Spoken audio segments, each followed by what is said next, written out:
जिनको अभी आपने सुना, जिग्नेश मेवानी जी जो कि गुजरात से आए हैं आपसे मिलने, आपको अपनी बात रखने।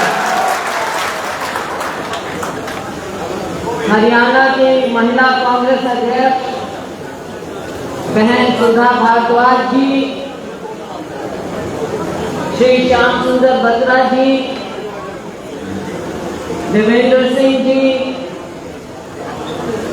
टिंकू जी,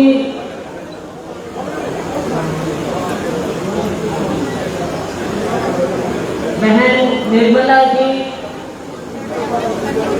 महिपाल जी, हमारे साथी क्वेश्चन नमस्ते कर रही है कई साल बाद, शाबाश,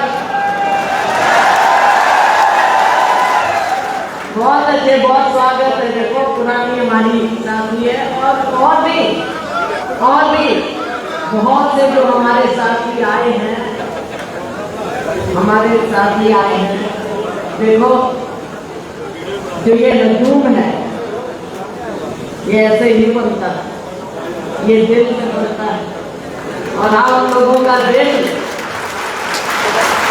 जो कांग्रेस पार्टी के प्रति, मेरे सभी यहाँ पर जो समाज बुजुर्ग हैं, मेरी बहुत प्यारी बहनें हैं, नौजवान भाई हैं, मीडिया में मेरे साथी हैं, आज सबका दिल, सबके चेहरे बता रहे हैं, आपके चेहरों की चमक बता रही है कि आने वाला कल आप लोग।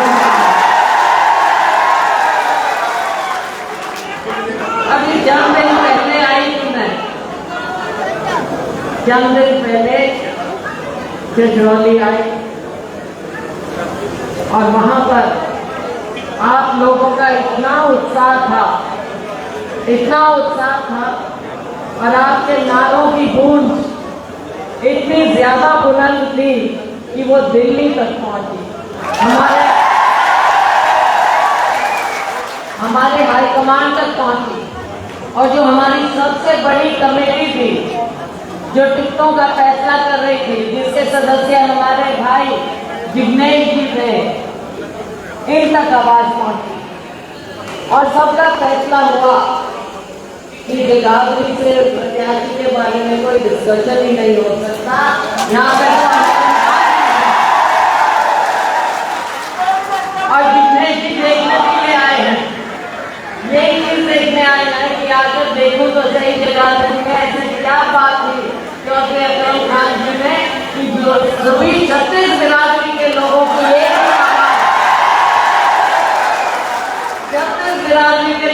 एक ही आवाज की चौधरी अकरम खान जी को इस बार यहाँ से अपना नुमाइंदा बनाना है। ठीक कह रही हूँ ना? ठीक बोला?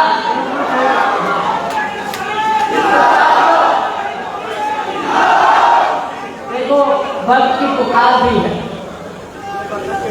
बदलाव स्वाभाविक होता है। पिछली बार थोड़ी चूक हुई हमारे से, हुई ना, पिछली बार चूक कर गए, वरना पिछली बार भी होते थे हमारे नुमाइंदे। लेकिन चलो लोकतंत्र है, कोई बात नहीं, लोकतंत्र में हम किसी से शिकायत नहीं करते। लोकतंत्र में तो हम लोगों से झोली फैलाकर वोट की अपील करते हैं और मैं भाई अकरम जी के लिए हाथ जोड़कर, सर झुकाकर वोट की अपील।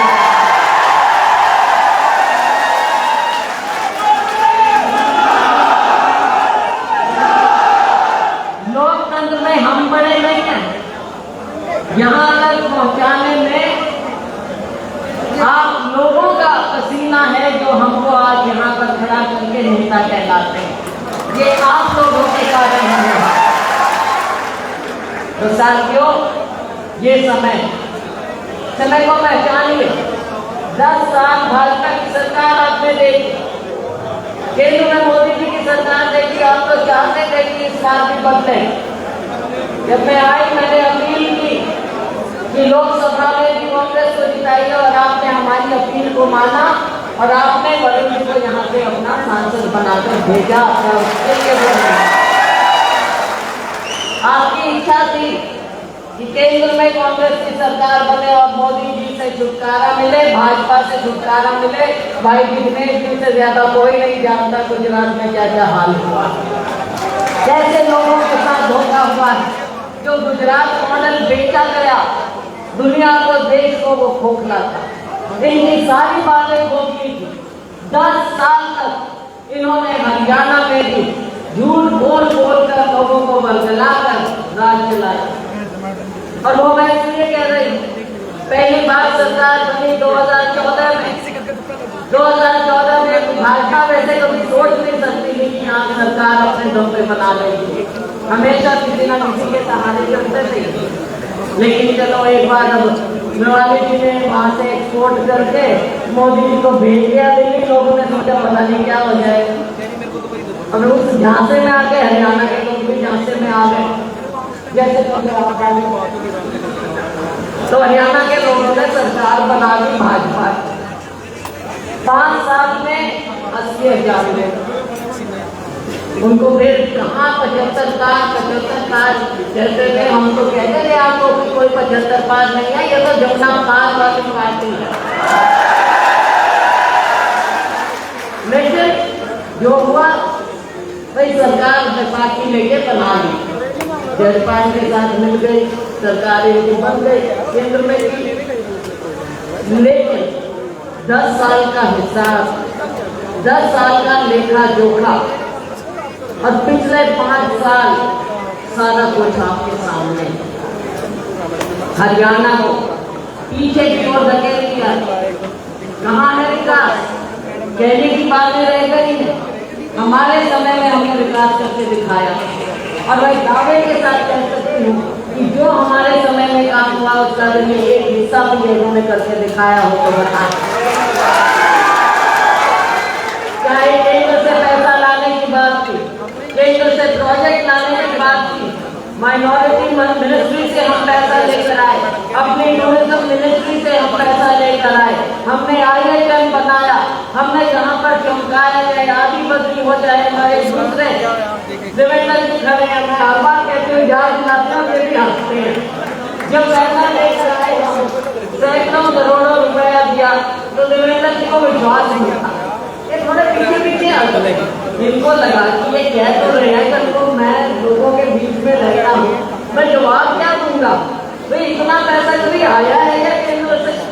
तो जब पैसा मिला, इन्होंने देखा, इन्होंने लगाया, तब इनका विश्वास हुआ कि इतना पैसा भी आ सकता है। वो हमारी सरकार ने हमने दिया।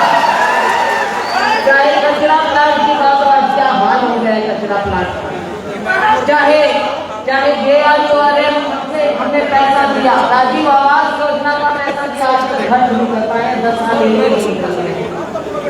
हमारी इच्छा थी रामनगर है, वहाँ पे हमने काया तलब।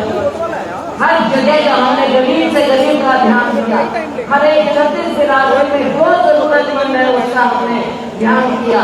गाँव में भी हमने प्रयास किया। सोनिया जी के बात की, सोनिया जी 200 गज के प्लॉट सोनिया जी हमारे आकर वहाँ पे पानीपत में आकर उन्होंने शुरुआत की। 4 लाख के करीब 200 गज के प्लॉट मिले थे उस समय। लोग रह गए, उसको उसकी भरपाई हम इस साल करके दिखाएंगे।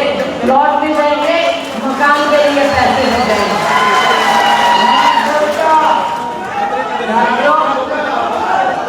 जो हम कहते हैं वो करके दिखाते हैं, खोखली बातें नहीं। 5 साल की खोखली बातें, 10 साल की खोखली बातें। और अभी तो ऐसा लगता है कि जैसे भाजपा ने खूब हार मारी, आगे में जाके मुख्यमंत्री भी बदल दिए और किसी को ये भी नहीं मालूम पड़ा कि मुख्यमंत्री असल में है कौन आगे ड्राइवर है और कौन पीछे से गाड़ी चला रहा है, किसी को मालूम ही नहीं पड़ा। और वो आज ये हुआ कि माननीय मुख्यमंत्री जी अपनी जो 4 महीना पहले जहाँ से लड़े उनको अपनी सीट भी बदलनी पड़ी। ये आलम है साथियों, इनका कोई विश्वास नहीं। और अगर हम बात करें अपने देश के प्रति, अभी भाई अकरम जी जो बात कर रहे हैं, विकास दूर की बात, जो जहाँ पर गलत काम हुए लोगों ने, इन्होंने ध्यान नहीं किया। इन्होंने जैसे गलत में खेत भरने की बात की, जो इल्लीगल काम यहाँ पर इन्होंने किए हैं पिछले सालों में, इलीगल माइनिंग का यहाँ ये है कि ऊपर से सैटेलाइट से नजर आते हैं गड्ढे, हमारे पर्यावरण के साथ जो इन्होंने खिलवाड़ किया। माइनिंग में भाई अकरंगी की कह रहे थे, जो सरकारी तौर पर सोच समझ कर सरकारी टेंडर से जो माइनिंग होती है उससे हमारे रोजगार भी मिलता है, इलाके की बढ़ोतरी भी होती है, आय होती है, लेकिन इन्होंने इन बातों पे ध्यान नहीं किया। पर्यावरण के साथ भी खिलवाड़ किया, यमुना जी के साथ खिलवाड़ किया और अपनी अपनी जेब भर ली। इतना ज्यादा घोटाला किया है यहाँ पर, इतने बड़े बड़े स्कैम किए हैं इन्होंने, इन सब का हम पर्दाफाश हम इनकी इंक्वायरी करेंगे कैसे इन्होंने यहाँ के लोगों की जेबें काटी। साथियों, चाहे गाँव है चाहे शहर, हर जगह लोग आज के दिन त्रस्त, ना विकास है ना कोई बात है, और लोगों को केवल धर्म या जाति के नाम पर बांटने की बात करते हैं। घोटाले पर घोटाले, हमारे यहाँ पर एनसीबी है, कोई काम हुए नहीं, पैसा आया नहीं। और अगर किसी दफ्तर में चले जाओ काम के लिए तो साथियों, जिस तरह से लोगों की जेब काटी, जितना भ्रष्टाचार इस सरकार में हुआ है, मैं नहीं समझ सकती कि इतिहास में कभी ऐसा कुछ हो सका होगा। इतना बुरा हाल कोई जाके सरकारी दफ्तर में काम करवा के दिखा, चाहे प्रॉपर्टी आईडी के नाम पर, चाहे कागजी आईडी के नाम पर, परिवार पहचान पत्र के नाम पर, किसानों के साथ, मजदूरों के साथ, गरीबों के साथ, हमारे दलित भाई बहनों के साथ, सबके साथ उन्होंने खिलवाड़ किया। तो आपने इनके झांसे में नहीं आना। वैसे भाई जिग्नेश जी ने आपको बसपा की भी और भी बातें बताई हैं, तो अब मेरे को एक बात बताओ, भाई आ जाते हैं चुनाव में चुनाव लड़ने के लिए, केवल वोट बांटने के लिए, इस बार झांसे में नहीं आना। आप तो आए नहीं, आप तो यहाँ पे बैठे आप समझदार, लेकिन मेरी आपसे गुजारिश कि अपनी ये समझ आपके लोगों के बीच में लेकर जाए, लोगों को समझाओ कि अपना वोट खराब मत ना करें। भाजपा खत्म है, सरकार कांग्रेस की आ रही है, और ये जो लोग बीच में आ जाते हैं केवल और केवल अपने स्वार्थ की राजनीति करने के लिए, कभी कोई चौका पहन लेंगे, कभी कोई कपड़ा पहन लेंगे, अपना रूप बदलते हैं, पार्टी ऐसी ले आते हैं। तो आपने उनकी बातों में नहीं आना। छत्तीस बिरादरी की कांग्रेस पार्टी हमारी पार्टी सरकार बनाएगी, उसमें हिस्सा आपका होगा, ये लाजमी है।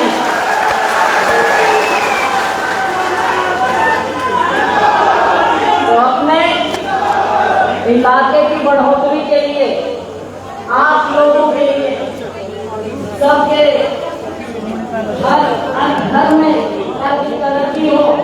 रवि माया तरक्की ने जो कहा, नौकरी मिलनी चाहिए, 2 लाख नौकरी, 2 लाख नौकरियां पानी बढ़िया भाई क्यों नहीं बनी सरकार ने, बननी चाहिए। ना आरक्षण किया, ना एससी बीसी, ना हमारे दूसरे भाई बहन जिनके जो भी सबको मिलना चाहिए, लेकिन नहीं किया। और साथ में तो ये ग्रुप डी के, मुझे बताया गया ग्रुप डी के जो भर्ती भी किए थे, जो कहते थे ना कि